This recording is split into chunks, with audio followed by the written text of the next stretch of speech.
بیت المقدس کی تعظیم کو لوگوں نے توڑا تو پروردگار نے ان کے ساتھ حشر کیا کیا وہ مختصر بتا دو. ہم مسلمان ہیں الحمدللہ مسجد میں بیٹھے ہیں وہ بھی اللہ کا گھر ہے, ہم جن مسجدوں میں نماز پڑھتے ہیں وہ بھی اللہ کا گھر ہے, ہم کتنی گھروں کی تعظیم کرتے ہیں اس سے ہمیں سوچنا چاہیے.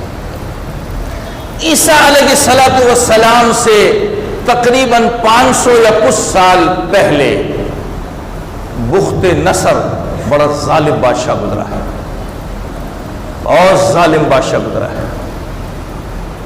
یہی بیت المقدس جسے مسجد اقصی کہا جاتا ہے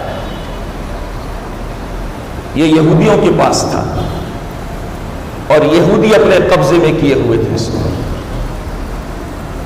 وہ اپنے اس کو باپ دادا کی جاگیر سمجھتے تھے. چلو قبضہ کر لیا, اللہ کی جگہ ہے, اللہ کی دی ہوئی ہے, بات سمجھ میں آتی ہے. اس کی عظمت دل میں رکھو, اس کی تعظیم کرو. انہوں نے اس کی تعظیم چھوڑ دی اور اپنے نبی کے دین کا مذاق اڑانے لگے. ہم بھی کر رہے ہیں, کھلم کھلا تو نہیں کر سکتے, ڈرتے ہیں تو کسی نہ کسی عمل سے ظاہر ضرور کرتے ہیں.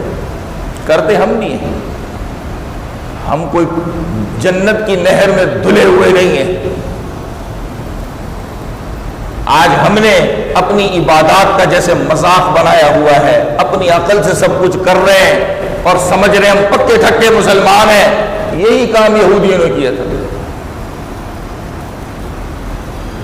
انہوں نے مسجد اقصی کی تعظیم ختم کر دی اپنے دلوں سے, اپنی مرضی کا دین رائج کر دیا, اپنی مرضی کے مطابق کرنے لگے سب کچھ. اللہ نے بخت نصر کو بھیجا. یہ جو مسجد اقصی کی جگہ ہے یہاں پر ایک صندوق ہے جس کو کتابوں میں تابوت سکینہ کہا جاتا ہے. آدم علیہ السلام سے لے کر سلیمان علیہ السلام تک انبیاء جو آئے کسی نہ کسی کی کوئی نہ کوئی نشانی اس صندوق میں موجود ہے. کسی کی تلوار ہے, کسی کی لاٹھی ہے, کسی کی کیا چیز ہے, کسی کی کیا چیز ہے.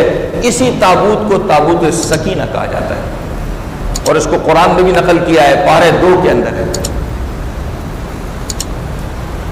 اس میں انبیاء کی چیزیں رکھی ہوئی اور اس کی عزت یہودی بھی کرتے تھے, عیسائی بھی کرتے تھے, اور چونکہ قرآن میں اس کی طرف اشارہ ہے تو مسلمان کے دلوں میں بھی ہے.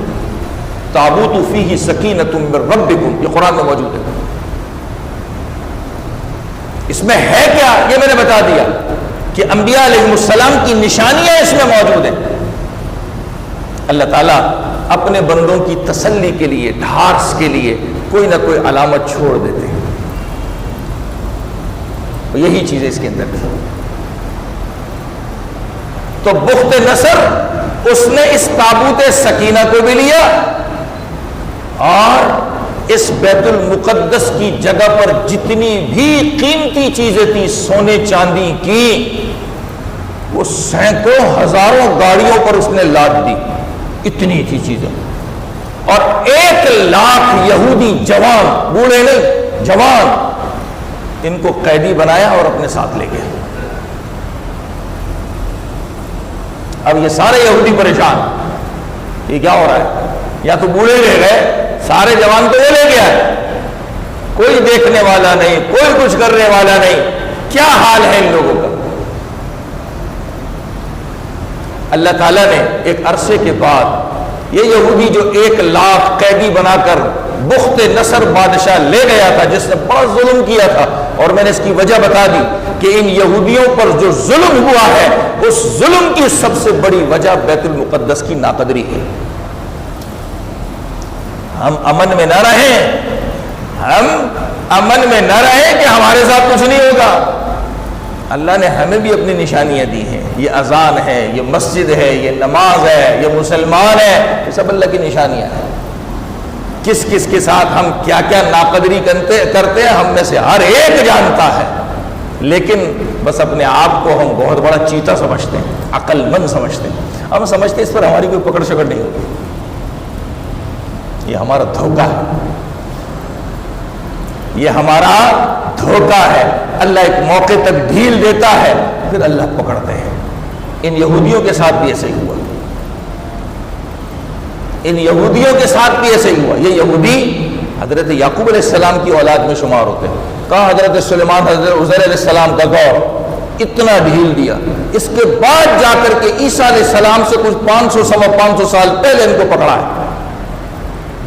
کچھ عرصے کے بعد دوسرا بادشاہ آیا, بخت نصر مارا گیا, ختم ہو گیا, جس کو سائرس اعظم کہتے ہیں. اس نے ان یہودیوں کو اس غلامی سے نجات دلائی, اور اس نے بڑے اعزاز کے ساتھ ان کا وہ تابوت سکینہ اور جو ان کے جواہرات تھے دوبارہ گاڑیوں میں لادے اور ان کو یہاں پر چھوڑا اور کہا کہ تم اپنی جگہ پر دوبارہ آ گئے ہو. اس کی طرف پارہ 15 کے پہلے صفحے پر اشارہ موجود ہے.